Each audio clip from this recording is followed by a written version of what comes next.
speaking of things working out, the Vikings have had some players that this offseason did not work out for them very well. It's true. Friend of the show, Dustin Baker, on VikingsTerritory.com. We'll link to the article we're about to talk about. But he posted an article a couple days ago now, basically titled, what was the title? The Vikings... the biggest losers of the Vikings offseason. Yeah, so he listed, I think, 5 players who you could argue were the biggest losers of the Vikings offseason. These are 5 Vikings players, not just players that no longer are with the team or could have been with the team but didn't get signed or drafted or whatever. So I figured we could go down the list, and we can talk about the players Dustin lists off, and then maybe, if we could think of any, come up with 1 or 2 of our own that maybe another guy was a bigger loser in circumstance this offseason. So I think I don't know what the order was. I guess it's been a few days since I read the article, but it does go 5 to 1. Number 5 he lists out as Walter Rouse, offensive tackle Walter Rouse. And again, you've got the article pulled up. I think he kind of alludes to the offensive line around him is getting healthier. They drafted a tackle. I think Tiernan, is that his name, was drafted.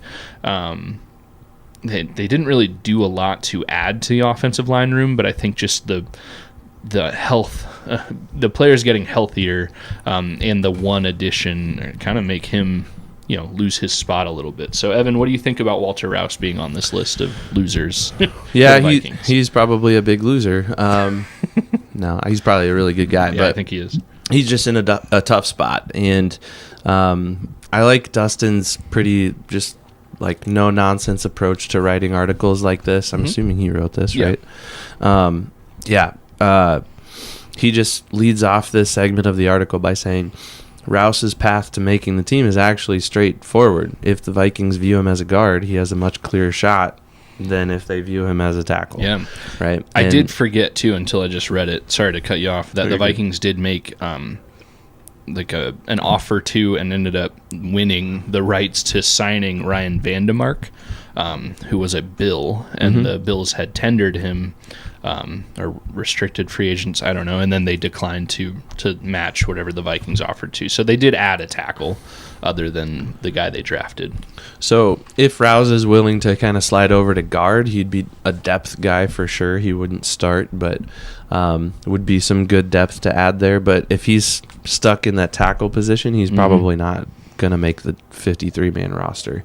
He's going to be cut, and he's either going to be a practice squad guy or he's going to find a home on another team. So, yeah, and sometimes that happens. I think he's been with the team for a couple of seasons now, 2 or 3 maybe. Yeah, I think this will be either his 3rd or 4th season, actually. Okay. But, that's the way the business works. These new guys come in and they're a little bit better at the position, or they can slide around to different positions better than you can, and you just find yourself kind of on the outside looking in where you were on the inside before, So tough spot for him to be in, but I don't know. I'm not super worried about the Vikings at the tackle position. You arguably have one of the best tandems in left and right tackle with Darisaw and O'Neal if they're both healthy. That's the kicker. If they're both healthy, yeah. You've got these gigantic cornerstones of human beings on the edge protecting your quarterback, and helping with the run game, obviously. So, yeah, I don't know. Those are my thoughts on good old Walter. If he goes, he goes. If he stays, he stays. I'm not opposed to him staying by any means, but yeah, I wouldn't be shocked if he goes either. Yeah, I will say if he makes the roster, that would kind of make me question the health of O'Neal or Darisaw. Yeah. Because, like Dustin says, he's basically a numbers game guy to lose his spot if everybody's healthy. He also Dustin also says, like you just said, if he switches to guard, the route to making the roster gets a lot easier. But even then, the Vikings are doing okay at guard. I mean, they're better at tackle, but they're still, I think I said in a recent episode, the offensive line I'm not worried about at all. The center position's a little iffy, but outside of the center position, as long as everyone's healthy, this offensive line is going to be good, and not one that I think we'll be complaining about at all, at least not on a consistent basis. So, yeah, I can see why he's on this list of losers throughout the offseason.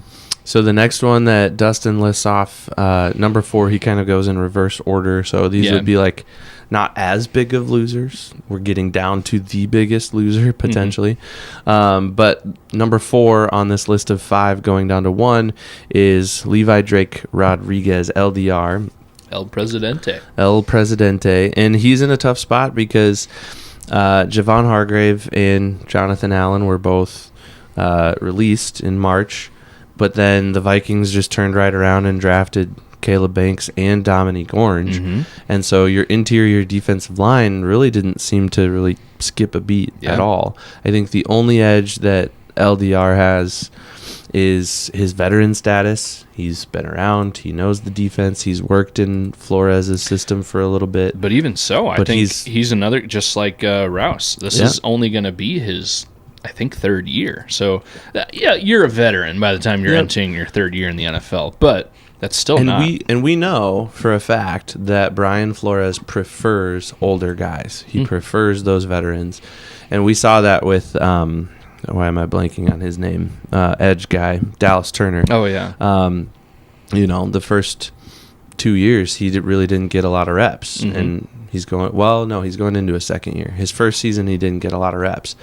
Am I right in that? Is he going into a 2nd year or 3rd year? This will be same as J.J. McCarthy. This will be Dallas Turner's 3rd year. Season. Okay. Yeah. So, yeah, I'm right with what I said originally.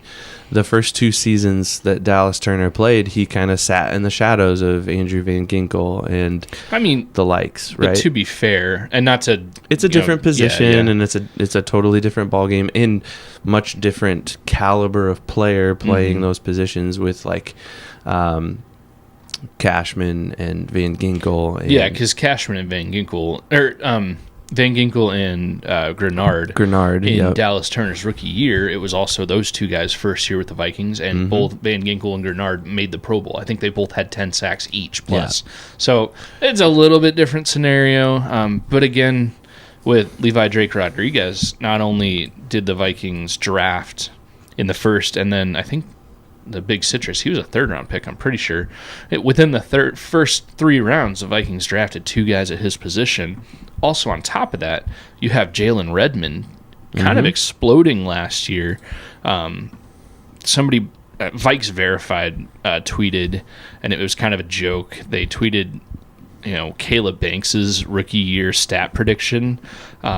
33 tackles, 6 sacks, 1 forced fumble, 2 fumble recoveries, 62 total tackles, 12 tackles for loss. And then they said, actually, just kidding, those were Jalen Redmond's actual stats from 2025. Put some respect on him. So Jalen Redmond alone is making Levi Drake Rodriguez's roster status a little shaky. And then you have 2 highly drafted guys in front of him as well. So... yeah, it's a tough road to battle, but you mentioned Flores liking the older guys. He also likes a rotation at defensive tackle, and that is a highly injured position as well. So I wouldn't be, counting LDR out completely, but the road is pretty steep for him. And I'd like to give you some kudos for a minute, because I think you brought it up maybe in our last episode or 2 episodes ago that he might be one that's kind of on the outside looking in and could be like a potential cut candidate or a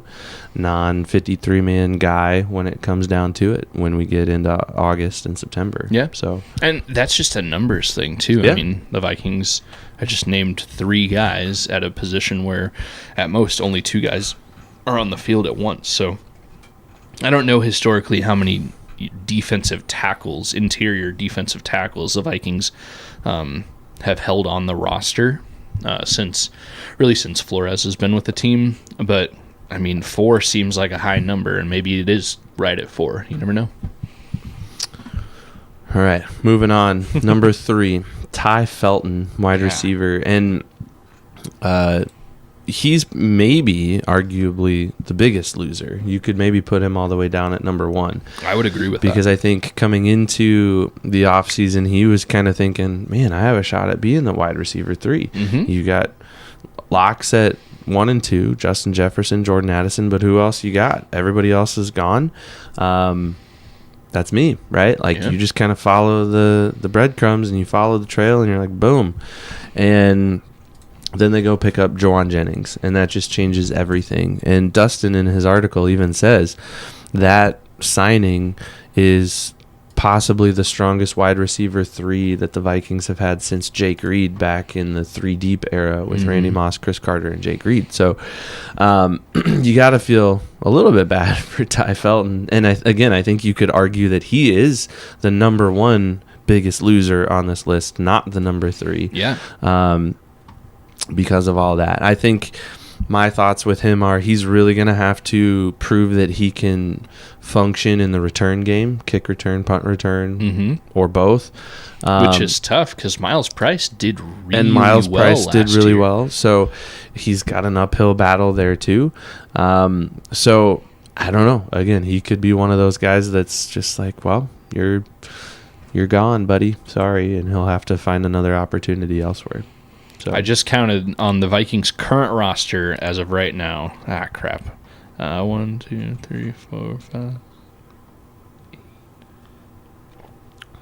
They have 13 guys listed at the wide receiver position. Holy cow. Now, that's July 1st. You know, camp, you're going to, some of these guys are going to get injured no matter what. Obviously, not all 13 are going to make the roster. I just said I wasn't sure how many defensive tackles the Vikings historically keep on the final 53.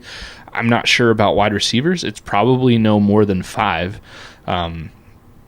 4, maybe 4 or 5, I would think true wide receivers are kept on the roster. You're talking Justin Jefferson, Jordan Addison, Juwan Jennings, and then who is that number 4? It's going to be a tough battle. I think Ty Felton has every chance to win that battle, but you also have guys like Miles Price, who's a returner, but obviously he's a wide receiver in true form. Jashawn Jones, who's been a practice squad guy for the last couple of years. Maybe he's finally turning a corner here too. So you got basically 10 guys vying for that 4th wide receiver spot, and there might not be a 5th spot. So yeah, just the fact that the Vikings, like you said, went out and got Juwan Jennings, who at the time was probably the biggest realistically available wide receiver on the free agent market. That spelled terrible news for Ty Felton, who was a borderline starter, on paper before Jennings was signed, and now he might, if he can't figure out being a good gunner or returner, his roster status is up in question. So for all that reason, I agree with you. I think you could argue he's the biggest loser of all the guys who realistically might have a shot at making the 53. But we got 2 more biggest losers here. Yeah. Who are they? Who's the next one? They're both quarterbacks. Mm-hmm. So number 2, Max Brosmer, who this may be like for the second one in a row. This is probably the real, so like a 3-way tie. Absolute biggest loser, because this could be the difference of still being an NFL player or not ever again. Like, that's a profound statement. As things sit right now, the Vikings quarterback room, you have J.J. McCarthy, Kyler Murray, Carson Wentz, and Max Brosmer. The Vikings probably will keep 3 guys on the 53-man roster. Brosmer, he's not breaking those 3. We have all of the arguments and valid debates we want about J.J. McCarthy versus Kyler Murray and who's better, and some people even say, Carson Wentz is better than J.J. McCarthy. Whatever, I'm not saying that right now. But Brosmer is definitely not better than any of those 3, and he proved it. He looked pretty rough when he got in the games last year. He had a game where he started and he netted 3 passing yards. Now the Vikings won, but it was rough. So I mean, the second the Vikings signed Kyler Murray, and who was signed first? Do you remember? Because there was a while Carson Wentz was still a free agent. Did the Vikings sign Kyler Murray first? I want to say it was Kyler, and then it was Carson. I want to say that was the timeline. Okay. But either way, the second the Vikings got back up to 3 guys in front of Brosmer, I mean, I think Brosmer's best case scenario is practice squad, which I'd be okay with, but like he lost a lot by having Wentz and Murray join the team again for 2026.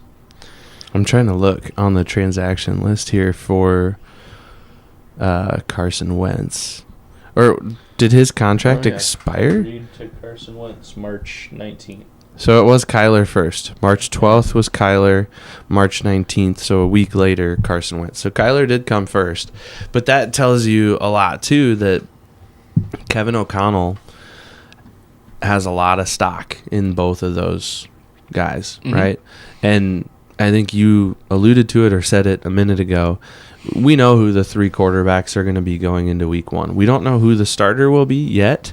We have opinions. It's maybe becoming clearer and clearer, but yeah, and we all probably have our own opinions. I know we do. But the 3 quarterbacks that will be on the roster will be some combination of Kyler Murray, J.J. McCarthy, and Carson Wentz. There will be no other quarterbacks on the roster for the Vikings. Barring injury. Yep. And I would even say, judging by what we saw from Brosmer on the field in regular season play, I would say even if, let's just say, Carson Wentz breaks his leg in the 3rd preseason game, the Vikings are not just saying, okay, well, we have Brosmer, Murray, and McCarthy. We're going to roll into the season with these 3 guys. They're going to sign somebody. Like, Brosmer is not, I don't think, I would put it at 1% Brosmer makes the 53-man roster, no matter who gets injured. You know what I mean? Like, even if it's one of those crazy scenarios that people like to talk about where, hey, if Kyler Murray wins the job, do the Vikings just trade J.J. McCarthy? Even if they get rid of Murray, McCarthy, or Wentz, they're adding someone better. Like, I like Brosmer as much as the next guy. I think he's an intriguing, practice squad developmental guy. We're going to see some crazy throw in training camp where he's like, oh man, is he better? Is he even better than J.J. McCarthy? Like, we're going to see something like that, and he's probably going to get some time in preseason games. Yeah, I just don't think Brosmer has any shot at being anything more than a practice squad guy. You know what's funny about that game where he netted 3 yards? They won that game. Yeah, it was the Christmas Day game, right? Against the Lions. Yeah, I forgot about that. Yeah. It's just super funny. Like, man, that he played so badly, and yet the Vikings kind of dominated the Lions. Yeah.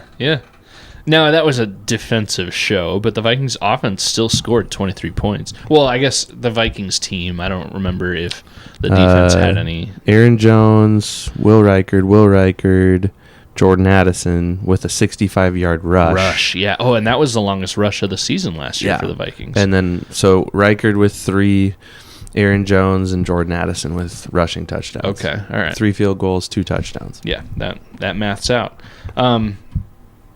So, yeah, I just don't think Brosmer has any shot at the 53. And if he does, if he makes the 53, even out of the initial roster that they say before, they reshape a little bit with other teams' cuts, if he makes it, we have to be severely concerned. Like, what is happening?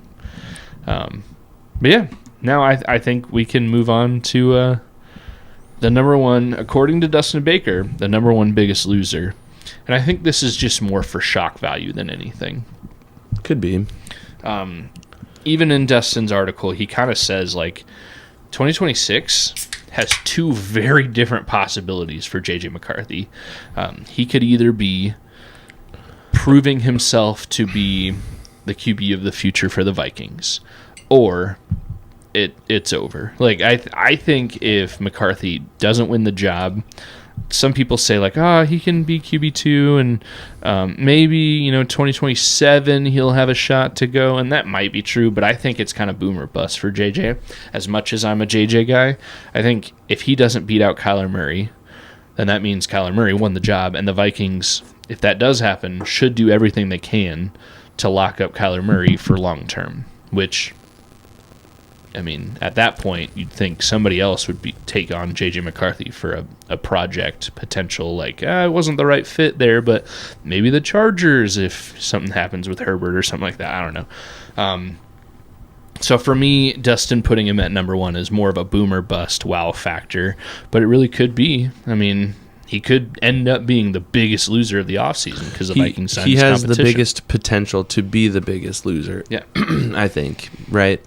So, but he also has the potential to be maybe the answer, right? Maybe the 9 that we want him all to be, maybe that game-changing quarterback that we've longed for forever, and maybe he just needed to grow up through the last couple of seasons and just figure it out. And I've heard from, I think it was Brian O'Neill, I saw some just quotes from a podcast or something he was on. I think he was quoted saying something like, I've never seen anybody get the locker room so quickly and so completely. Yeah. And that's not a direct quote, but I think that was the gist of what, and I'm pretty sure it was Brian O'Neill. Yeah, I think I saw that, some clips from what you're talking about. So that intrigues me because, it for all of the rapport you build off the field, he didn't build a lot of a reputation on the field, right? He had some shining moments. He had some big plays, but a lot of those big plays were outshadowed and outnumbered by the really, really bad play. Yeah. And so I don't know. I'm cautiously optimistic at this point. I still think Kyler Murray's the better quarterback. He's a proven veteran that as long as he's healthy, he can do the job and do the job better than most, and that's what you hope for in the NFL. Yeah. Right? You're not going to net the next Tom Brady, the next Patrick Mahomes, the next Drew Brees, the next Aaron Rodgers, like fill in the blank. Like chances of any team getting that player is like winning the lottery, right? Like, oh yeah. It doesn't happen every day. And we said it about J.J. McCarthy the last 2 years. He just needs to be okay. He just needs to manage the game. And I think that's where Kyler Murray will end up. At least that's what I'm hoping he will do.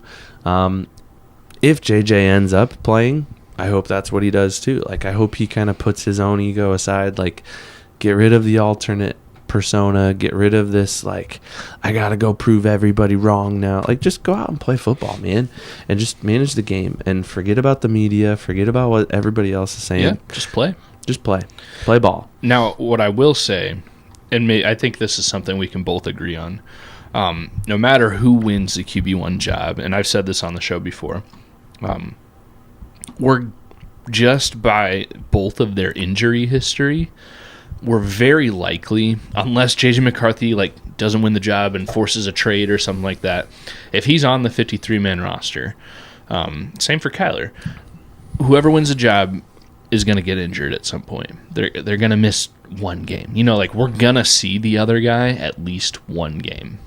JJ's going to pull himself out of a game at some point. I mean, we watched that happen in the most recent regular season game for the Vikings. But I do think, I think we've talked about how we should kind of bet on this, do it's like a super purple punishment bet. And maybe we do that next week or the week after, or we set some of these lines. And I think one that I said in the past is whoever is named QB2 heading into the season is still going to start 3 to 4 games this season, just based off of both of the guys' injury history. So I don't know. I think we're going to get a chance to see both of them in the regular season. It'll be super interesting, and that will continue to dominate all of the conversation, all of the articles, all of the chatter from now until week 1 against the Packers. That's going to be the conversation with the Vikings, and I'm excited for it. I do think that Dustin may have left off one person. I was going to ask from his if you list. had any. I have one person, and maybe Dustin was only thinking of players, and that's okay. Oh, but my person isn't a player. Okay. But you can think about anybody, player or not. But I think Kwesi might be the biggest loser of the Vikings offseason. I mean, he definitely was because he got fired. Like, you get fired, but I mean, he's kind of right back where he started with San Francisco, and I don't think he didn't get a promotion. I think he got a demotion for all intents and purposes. I think his new title is the Vice President of Personnel and Strategy. Well, yeah, he went from the GM of a team to back to, even if he's the same level he was with the Niners before the Vikings. Yeah. Well, but so, like, just think about, like, you and your family. I think he's younger. He's a little bit older than we are, I think. Early 40s. 44. But he's a younger guy with a growing family. You're living in Minneapolis, which I think is pretty friendly to young growing families. Now you're back in San Francisco. I don't know, man. Have you seen the news from Minneapolis lately? Anyways. Minneapolis is going to be better than anything in California, I think, in my opinion. Yeah. But anyways, all that to say, I think Kwesi might be the biggest loser. I think he gave it a valiant effort. We can't say that he didn't try. I think he was maybe misguided. I think he was maybe a little underprepared for the job. But, yeah, he definitely took a big step down from where he was as the GM of one of 32 NFL teams. And now he ended up back kind of where he started. He started with San Francisco in 2013, and he's back with them. And maybe that's a good place for him. Maybe he can kind of ride things out, get to retirement in 20 years or whatever, and call it good. I don't know. Yeah, I would imagine he was well compensated during his time with the Vikings, and still again with the Niners, he's probably well compensated as well. Anybody you would add to that list, though? Yeah, this is tough. I mean, I don't know. I think we've hit all the major points. Yeah, I could try to come up with a name. I don't know. I kind of feel for Rob Brzezinski a little bit. Yeah, you could say that. It was at least reported that he was very interested in the job, the GM job, and he didn't get it. But also, he's still with the team. He's been with the team for pushing 3 decades now. Maybe he's happy. I kind of always speculated, just off no knowledge whatsoever, but I personally kind of speculated maybe he knows he's just filling in and doesn't necessarily want to be the GM, because that's a lot, and a lot more than, it's a lot less. It's a lot more thankless of a job than what he's in right now. But if it's true that he really wanted the job and then ultimately didn't get it, and then got kind of pushed back down to, he didn't get demoted as like the vice president or whatever of operations. But I will say, in all of this, it sounds like Kevin O'Connell almost got a hierarchy promotion, to where I think Mark Wilf, one of the owners, said that both Nolan Teasley and Kevin O'Connell will be directly reporting to ownership. The triangle of power. Whereas Rob Brzezinski is reporting directly to Nolan Teasley. And I don't know if that was necessarily the case before. I feel like before it was ownership, and then Kwesi directly reported to ownership, and then everyone else directly reported to Kwesi. I might be wrong on the whole coach part, but I'm pretty sure that's how it was. So it seems like KOC kind of got a promotion. He might be the biggest winner. Yeah, he might be the biggest winner, absolutely. For now, it'll be interesting to see if the Vikings don't, make the playoffs or win a playoff game, but that's conversation for months from now. I don't think KOC's on the hot seat quite yet. I think he's got a couple more years of time to prove what he can do. And with the GM change, you would hope that ownership would say, okay, we'll give you a couple of years for you guys to kind of figure it out. Yeah, draft a couple of guys and see what we can build. Yeah, the GM being hired after the draft may have lengthened the leash for KOC a little bit. Like, all right, we need to give you guys at least one draft together. But then you could argue, like, no, it still shortened KOC's leash, because it sounds like, while the Rob Brzezinski, was the guy making the picks, KOC and everyone else involved had a lot more say than they would have had Nolan Teasley been hired, weeks before the draft. So I don't know. Maybe you're right. I would say Kevin O'Connell probably was the biggest winner, but it will be very interesting to see if this is like just a normal bad season. If it ends up being a bad season, the Vikings don't win a playoff game or even make the playoffs. And there's not like, oh, well, of course they lost because all these high-level players had unforeseen injuries, so there was no way they were going to win. If it's just a normal bad season, I think nobody's immune. I mean, yeah, the leash is probably long, but I think KOC could still do things, not even like horrific throw him in jail things, but like he could still do things that are like, yeah, we can't do this anymore. You're out. I like KOC. I'm not advocating for that. I'm a KOC guy, but nobody's immune. I mean, Bill Belichick got fired a few years ago. Like, nobody's immune.